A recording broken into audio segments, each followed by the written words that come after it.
എപ്പോഴെങ്കിലും ചിന്തിച്ചിട്ടുണ്ടോ ഒരു ബന്ധം തുടങ്ങുമ്പോഴുള്ള ആ ഒരു തീവ്രത, ആവേശം, അതൊക്കെ കുറച്ചു കഴിയുമ്പോൾ എങ്ങോട്ടാണ് പോകുന്നതെന്ന്? പലപ്പോഴും നമ്മൾ ശ്രദ്ധിക്കാതെ പോകുന്ന വളരെ ചെറിയൊരു കാര്യത്തിലായിരിക്കും അതിന്റെ ഉത്തരം. അതായത് ചുംബനത്തിന്റെ ആഴത്തിലുള്ള മനോഹരമായ ആ ഒരു കലയിൽ. അപ്പോ ഇന്ന് നമ്മൾ അതിനെക്കുറിച്ചാണ് സംസാരിക്കാൻ പോകുന്നത്. കാമസൂത്രയിൽ പറയുന്ന ഒരു കാര്യമുണ്ട്, ചുംബനം സ്നേഹത്തെ ഉണർത്തുന്നു എന്ന്. ഇതൊരു വെറും ശാരീരികമായ പ്രവൃത്തി മാത്രമല്ല, അല്ലേ? വികാരങ്ങളെ ആളിക്കത്തിക്കുന്ന ഒരുപാട് ആഴങ്ങളുള്ള, ചരിത്രത്തോളം പഴക്കമുള്ള ഒന്നാണ്. ഒരു നിമിഷം ഒന്ന് ഓർത്തു നോക്കിയേ, നിങ്ങളുടെ ആദ്യത്തെ ചുംബനം ഓർമ്മ വരുന്നുണ്ടോ? ആ ഒരു ഫീൽ ഇപ്പോഴും മനസ്സിലില്ലേ? അത് നമ്മൾ ഒരിക്കലും മറക്കില്ല, അല്ലേ? അത് തന്നെയാണ് ചുംബനത്തിന്റെ ഒരു മാജിക്. അപ്പോ ഈ മറന്നുപോയൊരു കലയെ നമുക്കെങ്ങനെ തിരികെ പിടിക്കാം? നമ്മൾ കുറച്ച് കാര്യങ്ങളിലൂടെ കടന്നുപോകും. ആദ്യം, എന്തുകൊണ്ടാണ് ഇത് അവഗണിക്കപ്പെടുന്നതെന്ന് നോക്കാം. പിന്നെ അതിന്റെ പ്രാധാന്യം. എങ്ങനെ തുടങ്ങാം? എങ്ങനെ അതിൽ വെറൈറ്റി കൊണ്ടുവരാം? ചുണ്ടുകൾക്കപ്പുറം എന്തൊക്കെയുണ്ട്? പിന്നെ അവസാനം, എന്തുകൊണ്ടാണ് ഇതൊരു കലയാകുന്നത് എന്നുവരെ നമ്മൾ സംസാരിക്കും. അപ്പോ നമ്മുടെ ആദ്യത്തെ പോയിന്റ്, ഒരുപക്ഷേ നിങ്ങളിൽ പലർക്കും റിലേറ്റ് ചെയ്യാൻ പറ്റുന്ന ഒന്നായിരിക്കും ഈ അവഗണിക്കപ്പെട്ട ചുംബനകല. ബന്ധങ്ങൾ മുന്നോട്ടു പോകുമ്പോൾ ആ പഴയ ഒരു തീവ്രതയൊക്കെ എവിടെയാണ് പോയി മറയുന്നത്? നമുക്കൊന്ന് നോക്കാം. നിങ്ങൾ ശ്രദ്ധിച്ചിട്ടുണ്ടോ ഈ ഒരു കാര്യം? ഒരു റിലേഷൻഷിപ്പിന്റെ തുടക്കത്തില് കപ്പിൾസ് ഒരുപാട് കിസ് ചെയ്യും, അല്ലേ? പക്ഷെ കാലം കുറച്ചു കഴിയുമ്പോഴോ അതൊരു പ്രൊസീജിയർ പോലെയാവും. ലൈംഗിക ബന്ധത്തിലേക്ക് കടക്കുന്നതിന് മുൻപുള്ളൊരു സ്റ്റെപ്പ്, അത്രമാത്രം. പണ്ടതൊരു അനുഭവമായിരുന്നു, ഇപ്പൊ അതൊരു ചടങ്ങായി മാറി. ആ ഒരു മാറ്റത്തിലാണ് അതിന്റെ ഭംഗി മുഴുവൻ നഷ്ടപ്പെടുന്നത്. അപ്പോ ഈ ചുംബനം വെറുമൊരു സ്റ്റെപ്പായി മാറുമ്പോൾ എന്താ പ്രശ്നം? അതിന് സ്വന്തമായി ഒരു പ്രാധാന്യം കൊടുക്കേണ്ട കാര്യമുണ്ടോ? ഉണ്ട്. ഒരു ബന്ധത്തിന്റെ ആരോഗ്യത്തിന് അതെത്രത്തോളം ഇമ്പോർട്ടന്റ് ആണെന്ന് നമുക്ക് നോക്കാം. ഇതൊന്ന് ശ്രദ്ധിച്ചു കേൾക്കണം. ചില പഠനങ്ങൾ പറയുന്നത് എന്താണെന്ന് വെച്ചാൽ, സ്ഥിരമായി കിസ് ചെയ്യുന്ന കപ്പിൾസ് ഒരുമിച്ച് ജീവിക്കാൻ സാധ്യത കൂടുതലാണ്. എന്തിനേക്കാളെന്നറിയോ? കിസ് ചെയ്യാതെ സെക്സിൽ മാത്രം ഏർപ്പെടുന്ന കപ്പിൾസിനേക്കാൾ. ഇതിൽ നിന്ന് എന്തു മനസ്സിലാക്കാം? ആ ഇമോഷണൽ കണക്ഷൻ, ആ അടുപ്പം, അതാണ് എല്ലാത്തിനും അടിസ്ഥാനം. അപ്പോൾ ശരിക്കും പറഞ്ഞാൽ ഒരു ഇൻട്രസ്റ്റുമില്ലാത്ത യാന്ത്രികമായ ഒരു സെക്ഷൽ എൻകൗണ്ടറിനേക്കാൾ എത്രയോ നല്ലതാണ് സ്നേഹത്തോടെ കൊടുക്കുന്ന ഒരൊറ്റ കിസ്, അല്ലേ? ആ ഒരൊറ്റ ചുംബനം തരുന്ന സംതൃപ്തി, അതിന് വേറെ ഒന്നിനും പകരം വെക്കാൻ പറ്റില്ല. ക്വാണ്ടിറ്റി അല്ല, ക്വാളിറ്റിയാണ് ഇവിടെ കാര്യം. ഓക്കെ, അപ്പൊ ഇത്രയും നേരം നമ്മൾ തിയറി സംസാരിച്ചു. ഇനി ഇത് എങ്ങനെ പ്രാക്ടിക്കലാക്കാം? എങ്ങനെയാണ് മനോഹരമായ, തീവ്രമായ ഒരു ചുംബനം തുടങ്ങേണ്ടത്? ആ ഒരു ആർട്ടിലേക്ക് നമുക്ക് കുറച്ചുകൂടി ഡീപ്പായിട്ട് പോവാം. ഒരു നല്ല കിസ്സിന്റെ ഏറ്റവും വലിയ രഹസ്യം എന്താണെന്നറിയോ? തിരക്കു കൂട്ടരുത്. വളരെ സ്ലോ ആയിട്ട് തുടങ്ങുക. നിങ്ങളുടെ ചുണ്ടുകൾ കൊണ്ട് പാർട്ട്ണറുടെ ചുണ്ടുകളിൽ ഒന്ന് സോഫ്റ്റായിട്ട് ടച്ച് ചെയ്യുക, എന്നിട്ട് വെയിറ്റ് ചെയ്യുക, അവരുടെ റിയാക്ഷൻ നോക്കുക. ഇതൊരു സംഭാഷണം പോലെയാണ്. നിങ്ങളൊന്ന് പറയുമ്പോൾ അവർ മറുപടി തരുന്നു.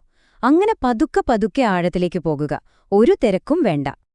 പക്ഷേ എപ്പോഴും ഒരേപോലെ കിസ് ചെയ്താൽ ബോറടിക്കില്ലേ? തീർച്ചയായും ബോറടിക്കും. അപ്പൊ ആ ഒരു എക്സൈറ്റ്മെന്റ് നിലനിർത്താൻ എന്തു ചെയ്യും? വെറൈറ്റി, അതാണിവിടത്തെ കീവേഡ്. നമുക്ക് കുറച്ച് പുതിയ വഴികൾ നോക്കാം. എസ്കിമോ കിസ് എന്ന് കേട്ടിട്ടില്ലേ? നമ്മളിൽ ഭൂരിഭാഗം പേരും വിചാരിച്ചിരിക്കുന്നത് അത് മൂക്കുകൾ തമ്മിൽ ഉരസുന്ന ഒരു പരിപാടിയാണെന്നാണ്. പക്ഷേ അതല്ല ശരിക്കുള്ള എസ്കിമോ കിസ്. അത് ഇതിനേക്കാൾ ഒരുപാട് ഇന്റിമേറ്റ് ആണ്. നിങ്ങളുടെ മൂക്ക് പാർട്ട്ണറുടെ മൂക്കിനോട് ചേർത്ത് വെച്ച് അവരുടെ ശ്വാസം വളരെ പതുക്കെ, സൗമ്യമായി ഉള്ളിലേക്കിടിക്കുക. ഒന്ന് ആലോചിച്ചു നോക്കി, എത്രമാത്രം ക്ലോസ് ആയിട്ടുള്ളൊരു മൊമെന്റാണത്. ഇനി മറ്റൊന്ന്, ബട്ടർഫ്ലൈ കിസ്. ഇതെന്താണെന്ന് വെച്ചാൽ, നിങ്ങളുടെ കൺപീലികൾ കൊണ്ട് പാർട്ട്ണറുടെ സ്കിന്നില്, കവിളിലോ മറ്റോ മൃദുവായി ചലിപ്പിക്കുന്നത്. ശരിക്കും ഒരു പൂമ്പാറ്റ ചിറകിട്ടടിക്കുന്നത് പോലെ. കണ്ടില്ലേ? ലിപ്സ് ഉപയോഗിക്കാതെ തന്നെ എത്ര മനോഹരമായി സ്നേഹം എക്സ്പ്രസ് ചെയ്യാം. ചുംബനം എന്ന് പറയുമ്പോൾ നമ്മുടെ മനസ്സിലേക്ക് ആദ്യം വരുന്നത് ചുണ്ടുകളാണ്. പക്ഷേ അത് അവിടെ മാത്രം ഒതുങ്ങേണ്ട ഒന്നല്ല. നമ്മുടെ ശരീരം മുഴുവനൊരു ക്യാൻവാസ് പോലെയാണ്. ആ യാത്ര നമുക്ക് ചുണ്ടുകൾക്കപ്പുറത്തേക്ക് കൊണ്ടുപോകാം. നമ്മുടെ ശരീരത്തില് നമ്മളധികം ശ്രദ്ധ കൊടുക്കാത്ത ചില സ്ഥലങ്ങളുണ്ട്. പക്ഷെ അവിടെയൊക്കെ ഭയങ്കര സെൻസിറ്റീവായിരിക്കും.